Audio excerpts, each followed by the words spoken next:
Mango mahoro a polotiki a ambelwa uri ana vhushaka ha tsini na vhatshena vhane vha langa ikonomi ya ḽino shango. It's a bit unfortunate precisely because it was only 2 weeks after I had met with the MPA. Minister wa Vhulamukanyi na mveledziso ya ndayotewa Vho Thembi Simelane vha ri a vha ḓivhi tshithu nga zwidodombedzwa zwo fhelelaho malugana na muvhigo wa khomishini ya Zondo. Lokovela ndi nne Tshanduko Ligege ndi khou vha ṱanganedza kha mafhungo a Tshivenda fhano kha SABC 2 ndo ndi livhuweshelwa nga vhone afho hayani nga ri vhe roṱhe. Zwa ikonomi ine ya vha zwanḓani zwa vhatshena ndi maipfi o ḓoweleaho kha vhadzulapo vha ḽino shango ḽa Afrika Tshipembe nga nnḓa ha u langa ikonomi na dzibekanyamaitele vhatshena avha vha si vhanzhi vha dovha vha pfi vha langa na maṅwe mahoro a polotiki. Maṅwe mahoro a polotiki a ambelwa uri a na vhushaka ha tsini na vhatshena vhane vha langa ikonomi ya ḽino shango. Fhedzi zwino hu khou tou bva u ṱahiswa fhungo ḽa vharema vhane vha langa ikonomi hune vhaṅwe vha khou amba uri arali ḽiambele iḽi ḽa sa ṱoliwa zwavhuḓi zwi nga vha na masiandoitwa a si avhuḓi na kha mahoro a polotiki ane a vha na vhushaka na vhoramabindu vhenevha.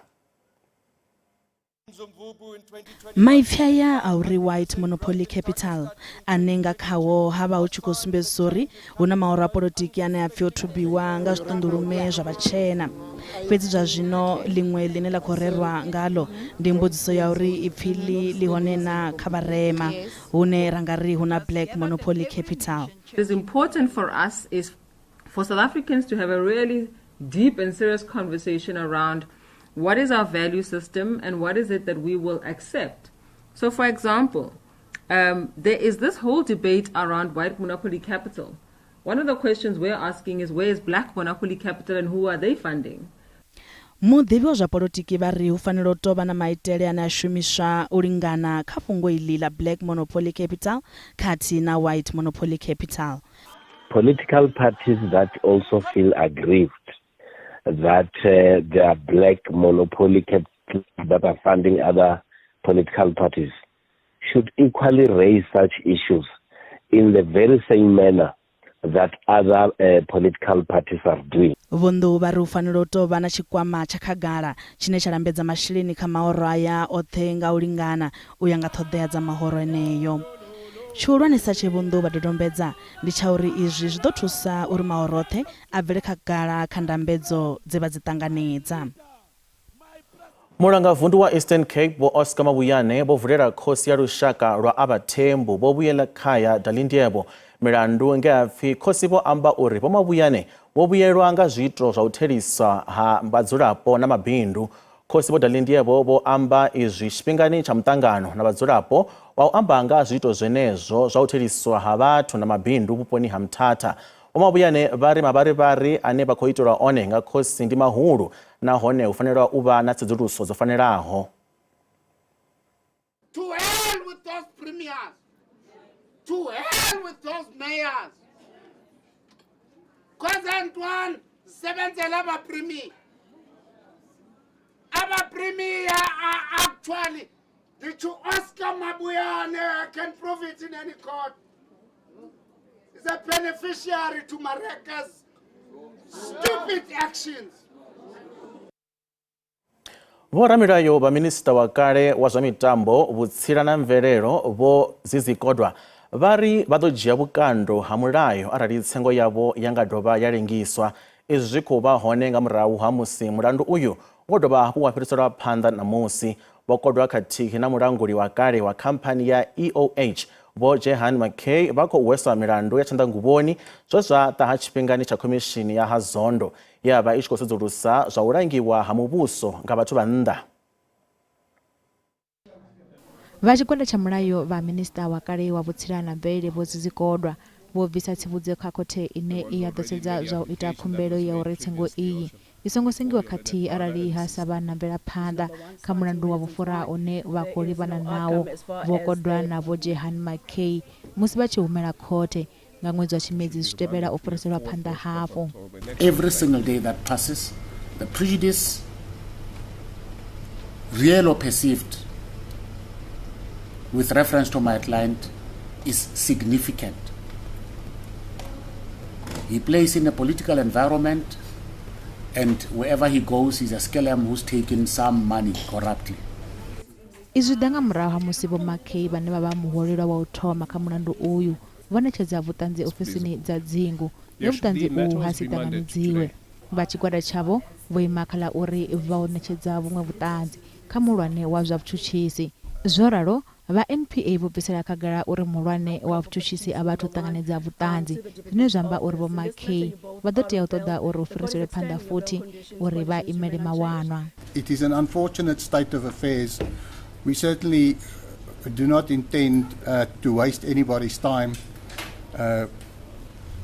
In my client's mind, it was submitted nearly a month ago, but I absolutely accept the word of the DPP that he personally hasn't received it yet. Zwi tshe zwo ralo vha NPA vho isa phanḓa nga uri arali vho kodwa vha ita khumbelo ya uri fhambanyiswe tsengo, khumbelo iyi i ḓo haniwa. We are not yet at that stage of talking about separation of trials, and in this instance, should they decide to bring such an application, we will be opposing it as a state because it just won't be feasible. Mulandu uyu ḓo humela khothe nga ḽararu ḽa ṅwedzi wa Tshimedzi uno ṅwaha. Minista wa Vhulamukanyi na mveledziso ya ndayotewa Vho Thembi Simelane vha ri a vha ḓivhi tshithu nga zwidodombedzwa zwo fhelelaho malugana na muvhigo wa khomishini ya Zondo. Vha ri vha tou vha na miṅwedzi miraru fhedzi sa minista wa muhasho uyu nahone a vha thu fara muṱangano wo fhelelaho na vha tshiimiswa tsha NPA. Vho Simelane vha ri zwo khakhea uri vha pfi vha khou thivhela NPA u swikelela maṅwalo afhio na afhio ane a kwama muvhigo wa khomishini ya Zondo. Minista Vho Thembi Simelane vha ri mambiwa ane a khou leledza a uri vha khou ima phanḓa mvelaphanḓa vha NPA uri vha ite mushumo wavho a si one. In my view, this whole sitting is a bit unfortunate, at least at the time in which it occurred on.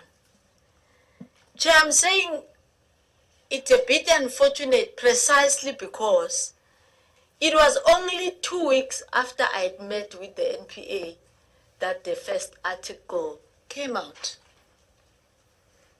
Already making damning findings on the department. Muhulwane wa zwa vhutshutshisi ya muvhuso Vho Shamila Batoi vha ri musi vha tshi bva mulomo vha vha sa khou lingedza u sumbedzisa uri a hu na nyanḓano vhukati ha NPA na minista.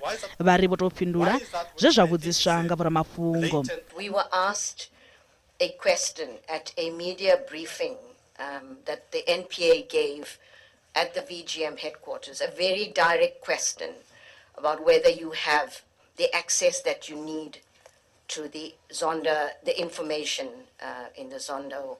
I call it repository because this is very technical about databases and other information. And we honestly said we did not have that. And that was, we were asked in a media briefing. And that's when, of course, more questions come up. And but what it's led to is us actually being here before this committee. Bo Batoi vha tshi bvela phanḓa vho ṱahisa uri muṱangano uyu ḓo thusa uri hu tandwe ḽino fukwa. Vha ri vha na mutsiko muhulu wa uri hu dzhielwe vhukando avho vhane vha ṱumanywa na milandu ya zwa u langulwa muvhuso nga vhathu vha nnḓa.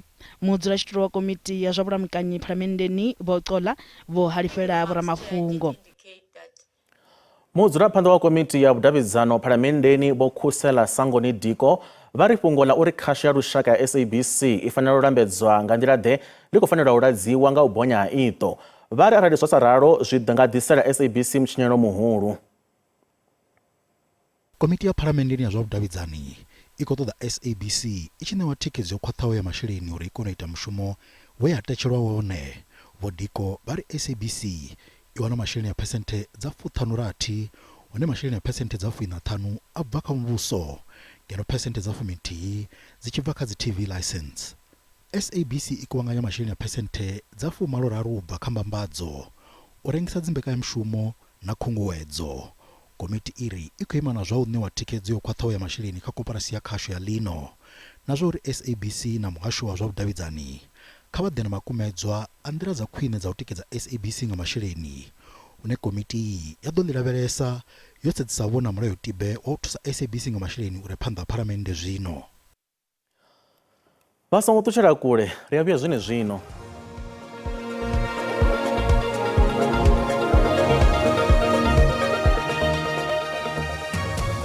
ri khou dovha hafhu vha ṱanganedza kha mafhungo a Tshivenda fhano kha SABC 2 nga ri bvele phanḓa.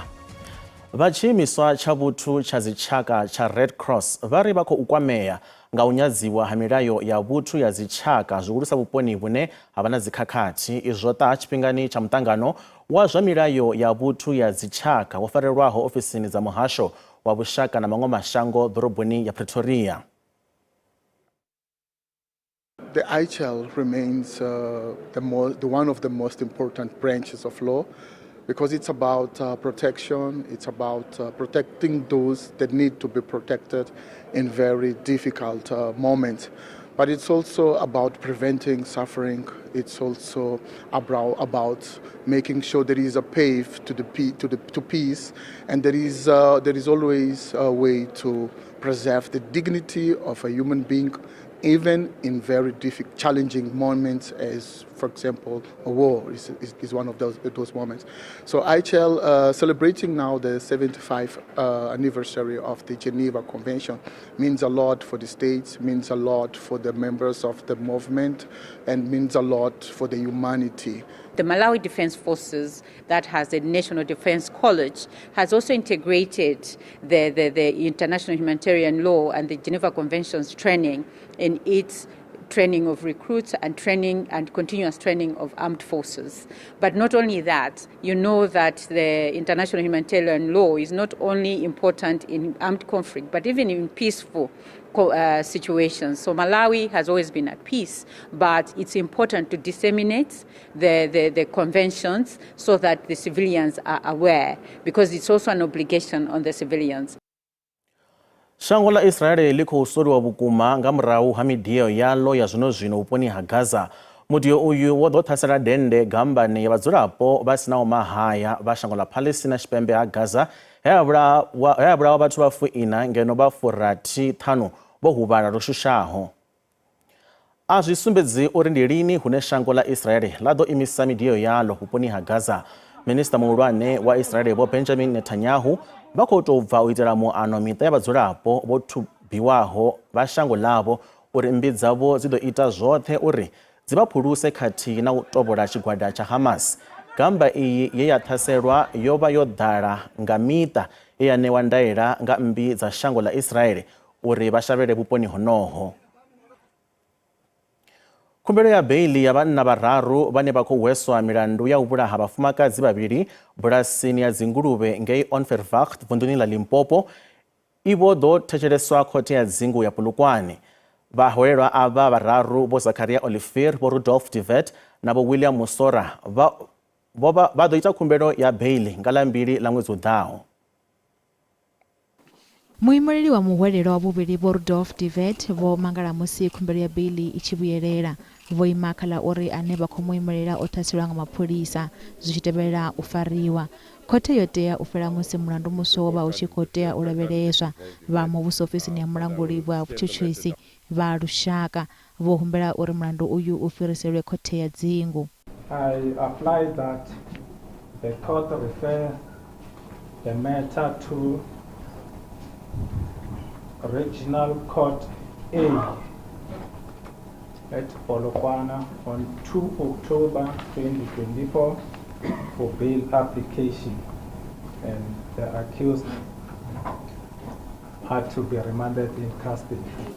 Muimeli wa muhwelelwa vha khou hwesa mulandu muvhuso kha u kundula u dzhia tsheo kha khumbelo ya khaṱhululo. Izwi ndi malugana na tsheo ye ya dzhiiwa nga khothe he ya ṋea muhwelelwa wa u thoma uri vha kone u wana tshitatamennde khathihi na ḽiṅwalo ḽa u vula mulandu nga murahu ha u fariwa. There was no formal indication that the state would proceed with the supposed appeal. But, Your Worship, unfortunately, I cannot stand here and just allow the state to dictate proceedings in terms of a supposed section which finds no application. It would be completely incorrect in law for the state to approach. There's no valid basis for it. Zwi tshe zwo ralo, mapholisa vho bva mulomo kha mavharivhari a uri muraḓo ya mapholisa vho lenga u guduba bulasini ya dzinguluvhe. At the stage, the police didn't know that there are dead bodies there. They only know that there was somebody who was shot at. That person is lying at the hospital. They are still trying to find a space to talk to him. and make sure that he gives them the details. Remember, the doctor who took this person to the hospital, or I mean to the police station, also never had the facts. He only received a voice message from the victim to say, I am at this place, come and help me. Mapolisa vosumbedza uri mulandu malugana na uthaselwa havo Rudolf Divet udosedzulusiwa fhedzi nga vha IPD arali wangavulwa.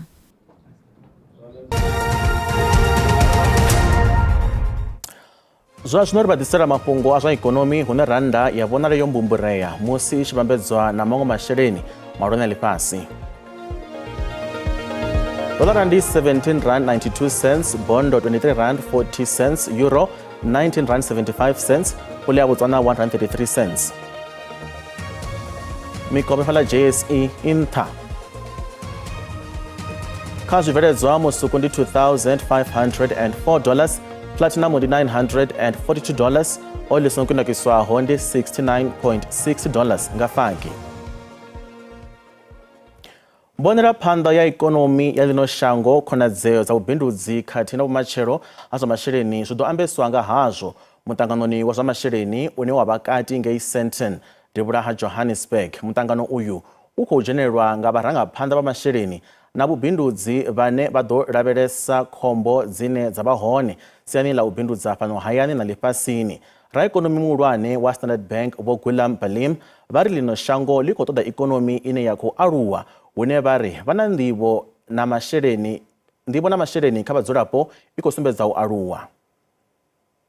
If we have a revival in the investment cycle, that will improve prospects with regard to employment and income generation throughout the economy. And I think the combination, therefore, of an improved income cycle along with an easing interest rate cycle will probably suggest better personal finance prospects over the ensuing quarters. But we've not seen a very substantial surge, for example, in non-performing loans. And that speaks to perhaps the steady state of income. It speaks also to the overarching social safety net that South Africa enjoys, where a great deal of the fiscal engine, in other words, public sector money, flows to households, providing some level of cushion in times of distress. Ndi eneyo ra kona u vhaḓisela one u bva ngeno nḓuni dza khasho mutsho wa tevhela zwone zwino na dziwuloni nenjelele afha madekwana vhuḓi nda.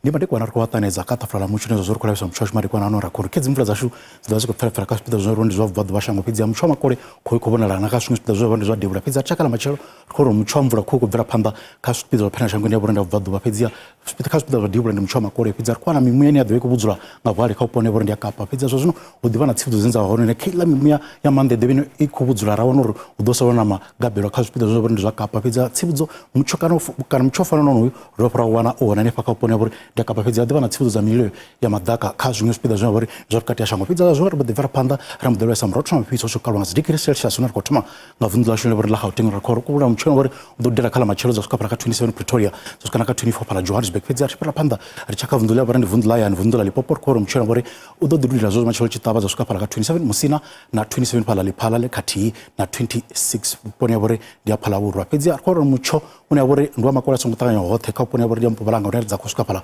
kha 25 phala Middleburg dza swika kha 25 phala Mashishing khathihi na 26 phala Skukuza fhedzi ri tshi ya kha vunḓu ḽa vhori ndi ḽa KwaZulu-Natal ri khou ri khedzi khou ri 31 phala Vryheid dza ri 31 phala Ladysmith mutsho vhori ri khou wana mvula dzashu khedzi dzi ḓo dzi khou pfhelapfhela kha ḽa matshelo fhedzi ri tshi fhira phanḓa ri tshi kha vunḓu ḽa vhori ndi ḽa Eastern Cape ri khou wana mutsho na vhori mvula dzi ḓo dzi khou ḓi bvela phanḓa a khou ri kha ḓuvha ḽa matshelo ne dza ḓo swika phala kha 22 phala Mthatha khathihi na 21 phala Grefrenay ri tshi phanḓa ri tshi vunḓu ḽa vhori ndi vunḓu ḽa Western Cape ri khou wana mutsho vhori u ḓo rothola vhukuma kha ḽa matshelo fhedzi a khou vhona na makole ane vhori ha ngo ṱanganya hoṱhe kha vunḓu ḽeneḽi fhedzi ri tshi phanḓa ri tshi kha vunḓu ḽa vhori ndi ḽa Northern Cape ri khou wana mutsho vhori u ḓo fhisa vhukuma fhala Upington dza swika kha 31 dza dovha dza swika phala kha 31 Kuruman khathihi na 19 phala Springbok fhedzi ri tshi kha vunḓu ḽa vhori ndi ḽa Free State kwa mchore bore kazla mraso zibas ko fara kala machoro pedzia adita no pisa pala Bothaville kati na pala Kronstad songwa na pala Frankfurt za pala ka 29 matazo no rimotpesa ngavundla shona bore ndivundla Northwest ndra ko kedzi zikore 28 pala Hasenberg zare 29 maikeng zare 33 pala Tosca mchoro bore dudela ko mapedzia na mchoro bore no makwara songotanga yote pedzi ngoro angarezo vakata fala mucho zoro fala zo mari kwa R3 adomari kwa wudi nda